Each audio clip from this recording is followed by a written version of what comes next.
7:58 right now. We are continuing to follow breaking news out of North St. Louis. We have just confirmed 3 people shot at a manufacturing company on the 4300 block of Simple. We have Steve Harris. He's one of our photographers who actually made it to the scene. He does not have a live truck with him, though, so we're talking to him on the phone, and we're showing you video he shot from his phone. Yeah, Steve, you're on the scene right now. Tell us what you're seeing. You said you had seen one person carried away by 2 other people. Looked like he was injured. Yeah, that was about 10 minutes ago, and actually that ambulance just left right before you called. A couple of firefighters on either side of a guy, and he was limping or wasn't using his right leg, kind of dragging it. They helped him to a stretcher. They put him in the back of this ambulance. Julian, we understand police believe that this gunman could still be in the building there. Yes, that's what we're hearing as well, that they believe the victim or suspect rather could still possibly be in the building. That's why you can see a large contingent of officers. They have the building surrounded and blocked off. You can see all of those squad cars right there. However, I haven't seen any officers getting out of those vehicles. So I believe that there's a staging area somewhere where those officers are meeting to congregate at this point. Now, as far as the suspect, we don't know if this is a man or a woman. I made a call to St. Louis police earlier this morning on our way here, and they did not give us that information. They only told us that 3 victims had been shot, but they did not give us the condition of the victims. As you can see, also, we have Highway 70 separating us from the building. This is the closest they will let us get. I mean, you can see a lot of my other peers that are out here as well. We can't get any closer to the building. This is how far they want to keep us at this point. We're going to try to see if we can get some more information, but John, in Virginia, it's really hard at this point. The only thing that we can rely on is the phone. And we want to check in with Maggie Crane. She's actually with the St. Louis fire chief right now, and the fire department is how we confirmed the 5 people shot, 1 dead. What is he telling you, Maggie? That's exactly right. Chief Dennis Jenkerson can't give us a whole lot more information other than those other 4 people were transported. But Chief, can you please give us an update on what the situation is at ABB right now? Right now, the police department is making a sweep of the building, making sure that the shooter is gone, or they're looking for him right now, and also seeing what other victims we have inside the building. We're sitting here in staging, waiting to respond if they find other victims. So. And at this point, you just don't know? No, we don't know. We just had a report that the shooter was inside early this morning and had done some shooting inside. So we're waiting to be called in to respond and provide medical attention to him. And as we just heard from Maggie Crane on the scene, we're not sure if he's in the building or outside. It's now believed that he could have escaped the building.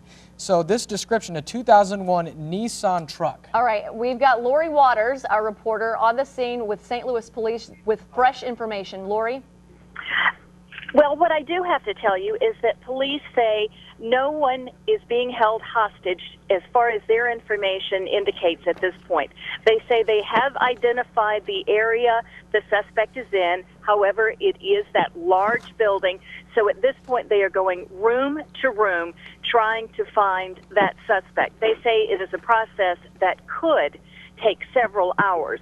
But the important point to note at this time, they do not believe that there are any hostages inside that building. They believe everyone has been accounted for.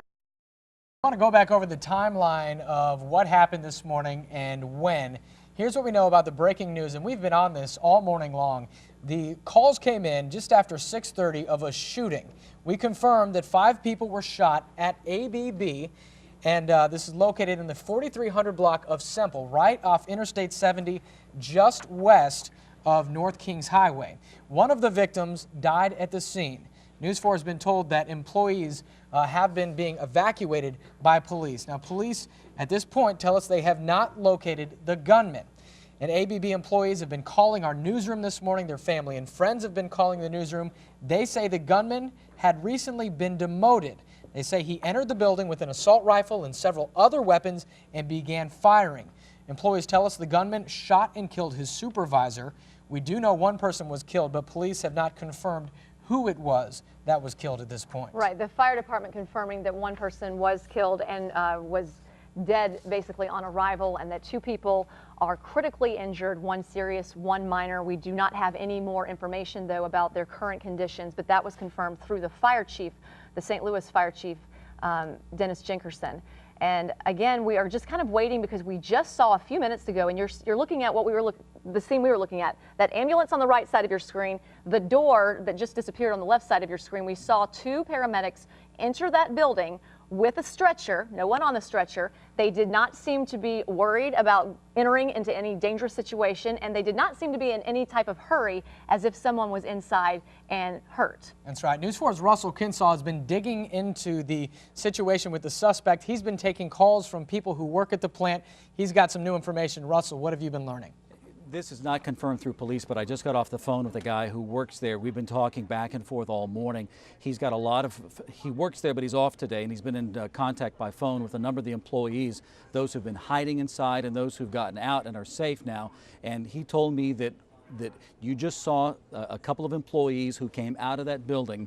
One of them called him and said, hey, listen, here's what the police just told me. This is not confirmed through police, but employees there say that they have been told by police that the gunman, Timothy Herndon, shot himself and is dead, that he shot himself inside the Human Resources Department, but he is dead inside that building. And that may be one of the reasons why you don't see a sense of urgency or danger that the police are displaying as they move around that building now. But this is something that just came in from somebody who just got off the phone with one of the employees who was escorted out by police, and the police officers told him as they brought him out that the gunman, Timothy Herndon, shot himself in the Human Resources Department, and he is dead right now. News 4 never stops. Another round of winter weather heading for us. Steve Templeton and Ken Earhart tracking the storm from the Forewarned Weather Center. They'll show us when the heaviest snow will fall and what that means for your evening and morning commutes. We'll miss the smile, and we'll miss the positive energy that she often exuded. A community remembers a 10-year-old girl killed in a fire. How you can help her family recover. Plus, a Powerball player who bought a ticket in the St. Louis area is a new millionaire. We'll show you where that winning ticket was sold and if anyone has claimed the cash. But first, News 4 is in storm mode. Thank you for joining us. Snow falling once again across our area. It's been falling off and on all afternoon. Here's a live look at News 4 never stops. Relief combines with shock in a small Illinois town. More details about the man accused of killing a family of 5 in Beeson, and you won't believe where the suspect was photographed. A sting operation involving $2 million of 48 Hours producer and David Letterman. The latest on a bizarre crime. You're watching News 4 on the road from Kirkwood. Good evening, everyone, and welcome to a special edition of News 4 at 5 o'clock. We're live in Kirkwood, another of our On the Road series, the third in 4 stops for us. And again, we've got a great story to tell you about Kirkwood. We have a lot to show you as well, but first, let's go back to News 4's Russell Kinsall, who's in the studio. Vicki, Larry, thanks. We'll get back to you in a couple of minutes. Quite a sight out there in Kirkwood where Larry and Vicki are on the road having a lot of fun. Hi again, Russell. We started our day in Kirkwood by having lunch, and we had lunch on the patio at Amigos. It was a beautiful afternoon, a lot of sunshine. Company was great. We met with Kirkwood Mayor Art McDonald and a number of other city officials. We enjoyed lunch, and we talked about a lot of the really good things that are happening in Kirkwood. So to get more from Mayor McDonald, let's go to Larry, who is being joined by the mayor. Larry? Thank you, Vicki. The mayor and I are nearby some pumpkin carving. We'll show you a little bit later. And somebody has a great idea. They came out with an electric saw. I like that much better. I do too. That was a great idea. Mayor, a community of 27,000, growing, bustling, vibrant on this downtown area every weekend. Absolutely, it really is. And we have so many restaurants and other activities going on constantly in the downtown area for people to enjoy. And so we're really excited about the foot traffic we have in Kirkwood, and we keep working to increase that. So. Well, we're going to be hearing a little bit later about the Chamber's work and trying to keep all these businesses together. But again, we've been featuring several of these activities over the last week, and every one of them is a standout for a lot of our viewers. Yeah, well, thank you. They really are. From the Magic House to the Youth Symphony and all kinds of things. So we're really proud of this community and all the different activities we have here in this area for everyone to enjoy, whether Kirkwoodians or not. So. And I think when they come in, they're going to feel that Kirkwood special spirit, right? Yeah, absolutely. We have a wonderful spirit here, and I think it was certainly epitomized after the February 7th incident where the community came together so beautifully and healed itself and moved forward, and we're all very proud of ourselves for being able to do that. So. Yeah, that was from that tragedy you have rebuilt and really achieved something you didn't think you could do, probably. That's correct. All right, thank you very much, Mayor. You're welcome. A pleasure, and thank you for being here. Oh, a pleasure to be here. Thanks for hosting us. Thanks for hosting us on our the road trip. Enjoy your visit. Thank you, Mayor Art McDonald. Vicki. All right, Larry, thank you. We have much more to tell you about from Kirkwood tonight. Coming up, we mentioned earlier this week that the Kirkwood Symphonic Orchestra is on its way to Carnegie Hall. We are going to have a preview of that performance. Also, we're going to tell you about a multi-million-dollar development that is the new heart of downtown Kirkwood. So don't go away. Much more. And we are live at St. John Vianney High School, where it is homecoming football night tonight at 7 o'clock. No game yet, but the battle's been raging for hours. The battle against the wind. More live fun from Kirkwood and your weekend forecast when News 4 at 5 o'clock live on the road continues.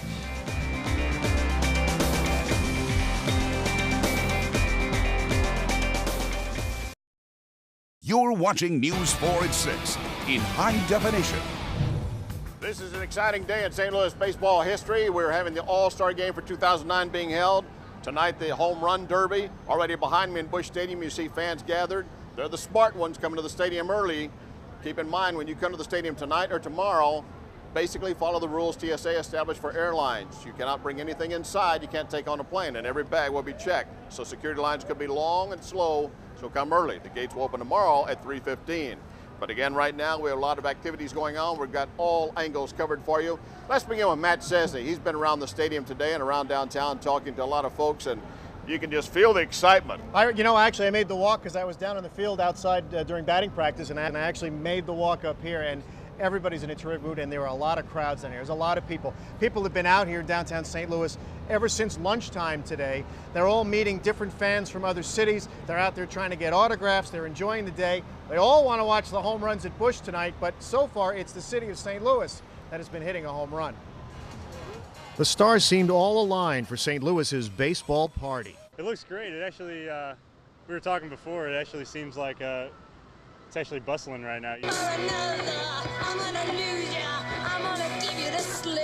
It looks great. There's a lot of stuff to do, a lot of stuff for the kids. Yeah. Didn't really know what to expect, but they've done a good job. And downtown certainly is bustling as the wave of baseball fans from far and wide arrive in St. Louis. We came from Richmond, Virginia, and we were here for all 3 days of the All-Star events. And they filled Keener Plaza to take it all in and see their favorite All-Stars. Derek Jeter and Pujols. The All-Star crowds are also a home run for local businesses and vendors who watched a normally sleepy summer Monday afternoon turn into a flood of tourists and fans. Actually, we've been doing okay. Yesterday we got washed out, but I think people are going to start coming out. The weather, people from out of town that we've seen so far really like the fact that it's not raining. Perfect weather to rain down home runs at Busch. Plan on catching a home run? I'm catching a home run. I'm sitting above the eye in Big Mac land, so I'm pretty excited.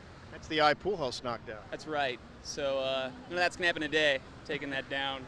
In fact, the day is awash with sunny rays and a casual atmosphere that only it seems baseball can deliver, especially in a baseball-crazy town like St. Louis, where even a proud and somewhat arrogant Yankee fan can be impressed. It sort of mimics New York in the way all the fans are really rooting for their team and the historic background of their team. See that? Even Yankee fans are impressed with how St. Louis is putting the show on today, and that really is the whole point of all this. It's a Chamber of Commerce Day, and it's a picture postcard out there if you're within a few blocks of this ballpark today. Yeah, I talked to a Yankee fan earlier today, too, and he said, I'm impressed with so many friendly folks here. Right. He said, you're in St. Louis, not New York. Hey, you're an all-star with your family. You scored a ticket for your wife and kids to be inside. That's right. They're inside, yep. Not me, but they are. I think you made your score there. All right, well done, Matt. Of course, you can't walk a block around here without running into some type of security. Security extremely tight. Federal, state,